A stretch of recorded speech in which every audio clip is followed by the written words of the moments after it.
This is Wretched Radio with Todd Friel. The question is not, how is the world treating me, but how am I treating the world? This is Wretched Radio. In light of so much racial tension in our country, the Christian should be able to jump to the front of the line and say, I got something to say about this. I've got a perspective nobody else shares. Why? Because we have the Bible to guide us. And so it is in the book of James and chapter 2, really the first 13 verses. James, not in a scattershot way, makes the point. You stop asking, how are people treating me? How have people reacted to me because of my fill in the blank? My socioeconomic status, my height or lack thereof, my weight, my skin color, my gender, where I live, what development I live in. Forget asking the question, how have they been treating me? And looking for some sort of response from a change from them. James does something different. He says, no. You need to look at your own heart, because I'm telling you, you are showing partiality to other people. Now, it could be skin color. That is captured here. It could be rich, poor. It could be nationality. Seriously, just think about how pervasive this problem is, because that's what James does. In James chapter 2, verse 1, he makes it clear, stop showing partiality, because you are showing partiality. Just consider how global this is. Go to Africa. Do we see any warring amongst people? Why? Because of nationalism, nationality. Do we not see that in America in multiple ways? Not just black and white, state to state. Frankly, sometimes religion. Think about over in the Orient. There's not a lot of love lost between Koreans and Japanese. How's about in Great Britain? Scottish people and British and English people. There's, I would even suggest in provinces, we feel a sense of favoritism, of partiality. All of us. And James says, you need to stop asking, what have people been doing for me lately? Or how have they been treating me? How have you been treating people? Because you need to stop it. And as Christians, we should be the ones who can lead the way and say, here's the problem and here's the solution. Dr. John MacArthur, talk about providence again, was asked specifically about the scenes that we saw, well, what is it, a couple of weeks ago now in Charlottesville, where people were, murdered, wounded, fighting, getting violent. The Christian should be able to come along and say, well, I know exactly what the problem is there. John MacArthur. The human heart is desperately wicked. And the human heart is hostile toward God and self-centered and proud and selfish and angry.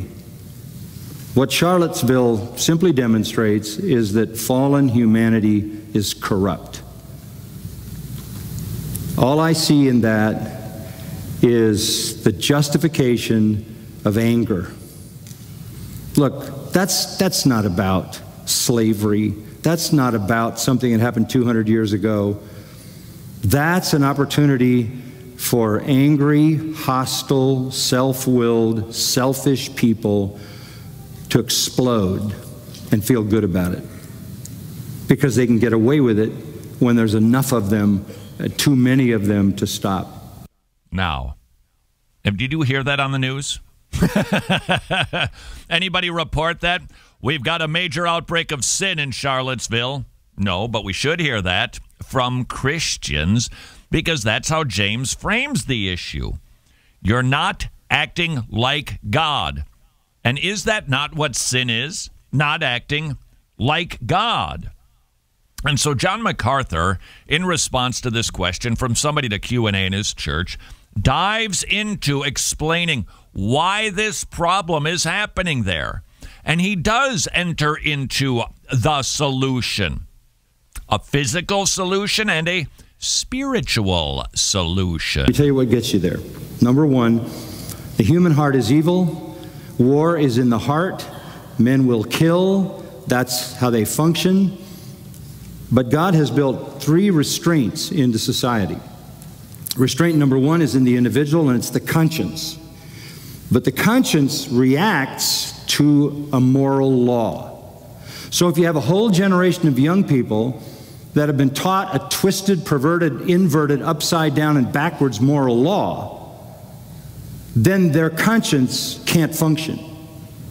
The conscience is simply a recognition mechanism that says that's wrong, that's right, that excuses and accuses.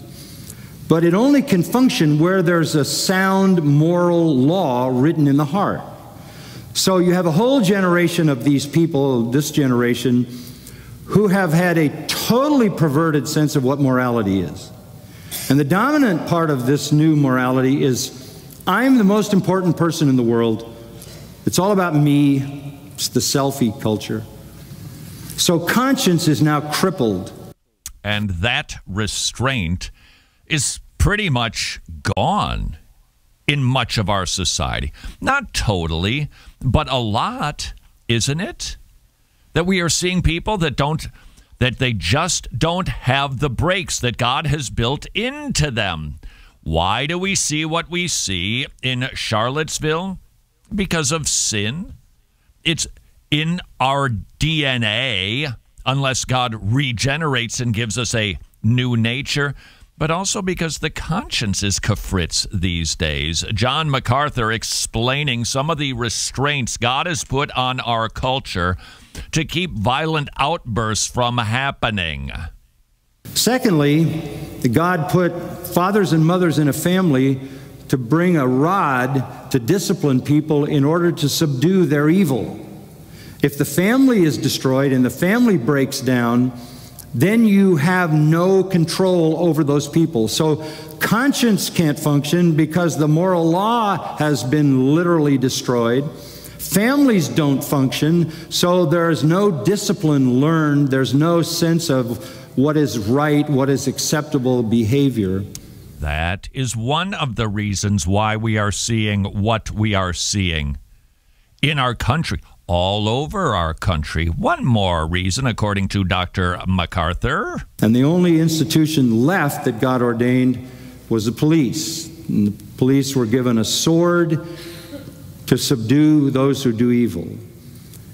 When you assault the police long enough that you diminish their authority and the sense of fear and the sense of reverence that a society has to have for those who police them, then all hell will break loose.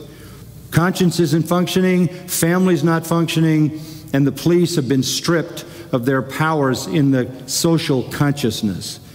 You literally have unleashed the human heart at its worst level. This is scary business, is what this is. So what then is the Christian response? I think it's at least twofold. Number one, before we start looking out there at all of the problems and the way those pagans are behaving, James chapter 2 says, don't do that. How are you doing? Remember, this is broader than just race. This is partiality. This is sin. This is not acting like a... How are you doing? That's where it needs to start. So how do we, as Christians, stop showing partiality, favoritism, racism, genderism, whateverism it happens to be? The solution, what do you know? It's right here in James chapter 2, verse 1. My dear brothers and sisters, this is not talking to the pagans. How can you claim you have faith in our glorious Lord Jesus Christ if you favor some people more than others? As I heard in the sermon on Sunday, the Greek language basically has it read this way. My brothers and sisters, how can you claim to have faith if by favoring some people, how can you claim you have faith in Jesus Christ, the glory? That's how it reads in Greek. What is the solution for our favoritism problem? It's becoming more like Jesus Christ, the glory. How does that happen? 2 Corinthians 4 tells us you stare at Jesus with unveiled face, and you become transformed, what? From one level of glory unto another. You want to stop showing partiality? Start studying Jesus, the one who never showed partiality, ever.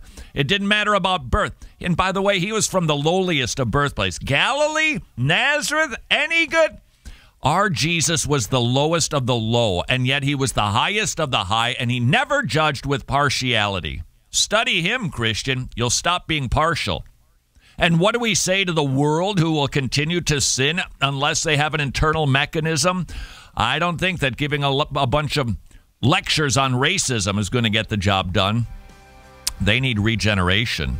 They need the gospel. Lo and behold, that is, again, the Christian response. This is Wretched Radio. Thanks for listening to the Wretched segment du jour.